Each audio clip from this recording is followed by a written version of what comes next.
Mike was no stranger to walking along the riverbank near his home. It was a peaceful routine that allowed him to clear his mind after long, tiring days. His faithful dog, Max, always accompanied him, running ahead and sniffing around in the cool evening air. This particular evening, however, would be unlike any other. As the sun began to set, casting an orange glow over the rippling water, something caught Mike's eye in the distance. A shadowy figure standing still at the river's edge.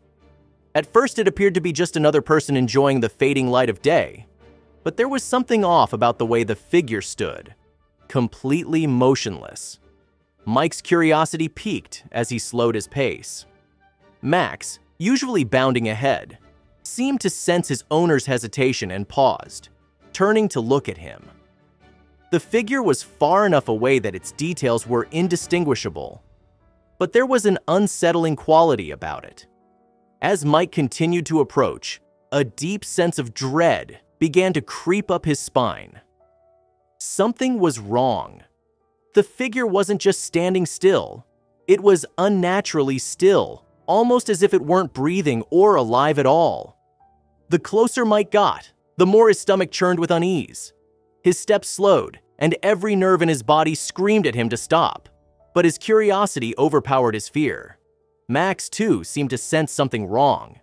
The dog's hackles rose, and a low growl rumbled from deep in his throat. Mike could feel his heart beating faster as the figure's details became clearer in the dimming light. What he saw next would be etched in his memory forever. The figure was humanoid, but disturbingly unnatural. Its limbs were too long, its skin an almost translucent pale, and its eyes, those eyes, glowed faintly in the twilight. They locked onto Mike and Max, sending an icy chill down Mike's spine. This wasn't a person. It was something far worse. The figure's mouth stretched into a grotesque grin, like it had been forcibly stitched onto its face. Mike's heart raced, and a cold sweat broke out on his forehead.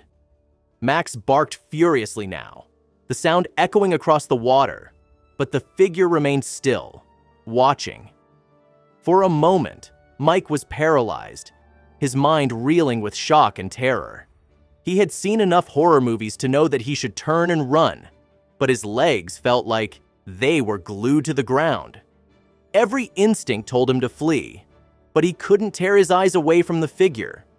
It stood there, watching, as if waiting for him to do something. Finally, as Max barked and tugged at the leash, the paralysis broke. Mike turned and bolted, pulling Max along with him. His heart pounded so hard he thought it might burst out of his chest, and his breath came in ragged gasps. As he ran, Mike fumbled for his phone, his hands trembling uncontrollably. When he finally managed to dial the police, he could barely keep his voice steady enough to explain what he had seen. The dispatcher tried to calm him, asking him to describe the situation, but how could he? How could he explain the unnatural, terrifying figure standing by the river, watching him with glowing eyes? Despite the dispatcher's calm words, Mike could sense the disbelief on the other end. They promised to send someone to check it out, but even after the call ended, Mike felt no relief. The figure had already burned itself into his mind. When he finally reached home, Mike locked every door and window, double-checking them repeatedly. He couldn't shake the feeling that the figure had followed him, that it was lurking just outside, waiting. Every creak of the house made him jump, his heart still racing from the encounter.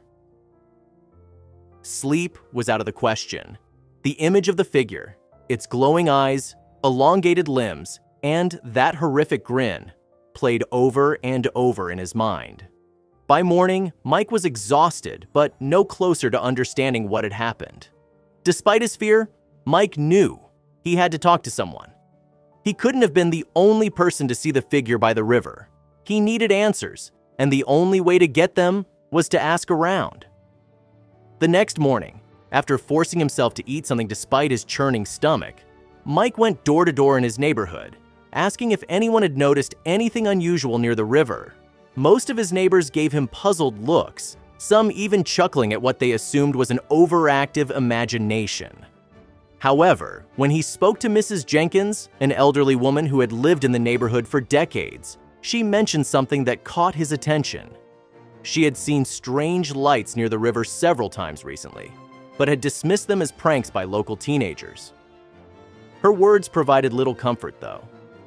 Mike couldn't help but wonder if those lights were connected to the terrifying figure he had seen.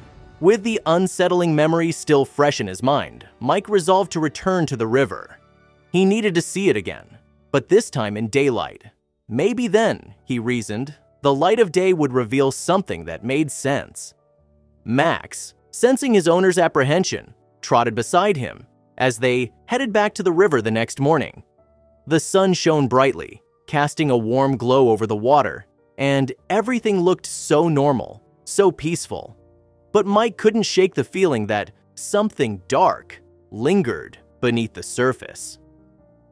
As they walked along the riverbank, retracing their steps from the previous night, Mike noticed something strange, a trail of footprints leading away from the river and into the forest nearby.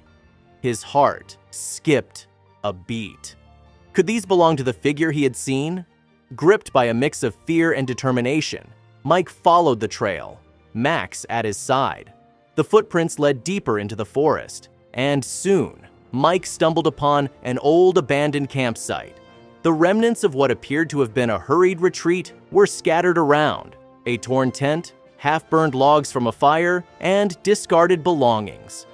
Amid the debris, something caught Mike's eye. It was an old, tattered photograph. He picked it up carefully, his pulse quickening. The photo depicted a family, parents and 2 children, smiling at the camera.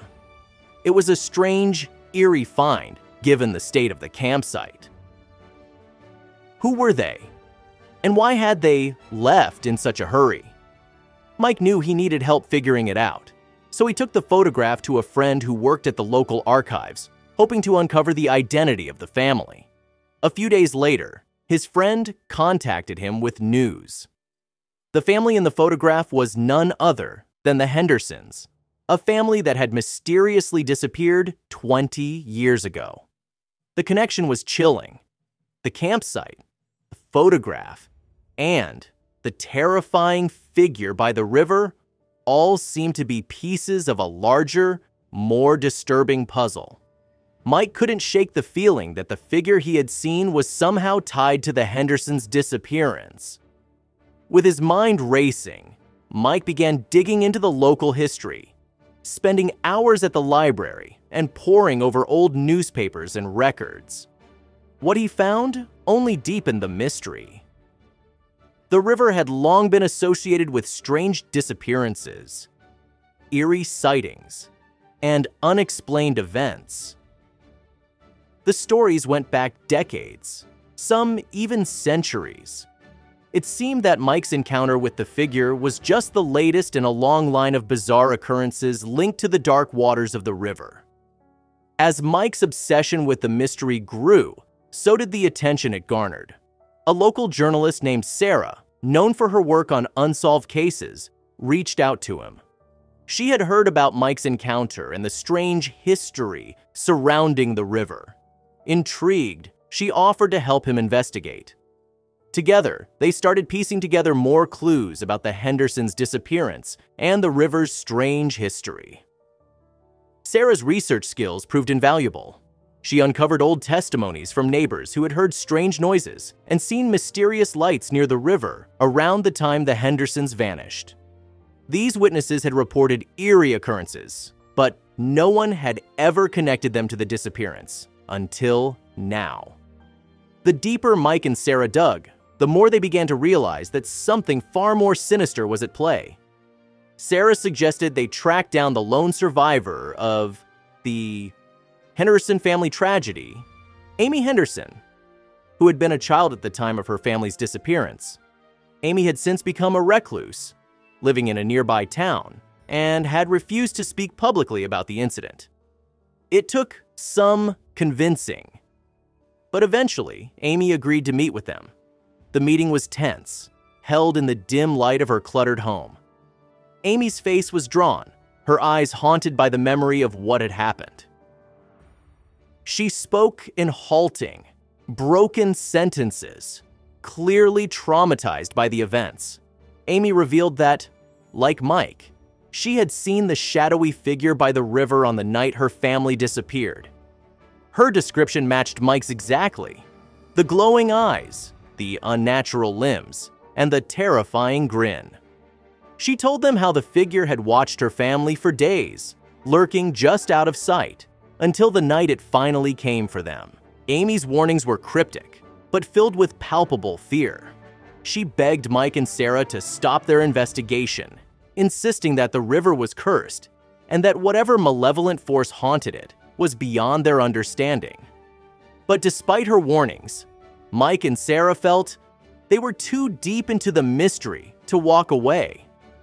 They had to find out the truth, no matter the cost. Determined to uncover more, Mike and Sarah returned to the abandoned campsite where Mike had found the photograph.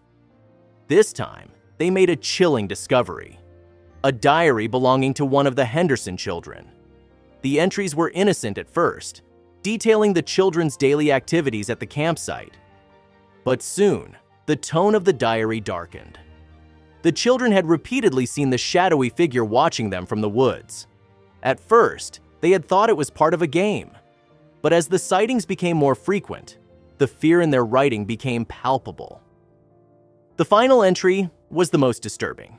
It hinted that the family had decided to confront the figure the night they disappeared. The diary abruptly ended, leaving Mike and Sarah with more questions than answers. Why had the Hendersons chosen to stay at the river despite the obvious danger? What had they planned to do? The discovery of the diary fueled their determination to dig deeper into the mystery. As they continued searching the campsite, they unearthed a rusted metal box buried beneath the dirt.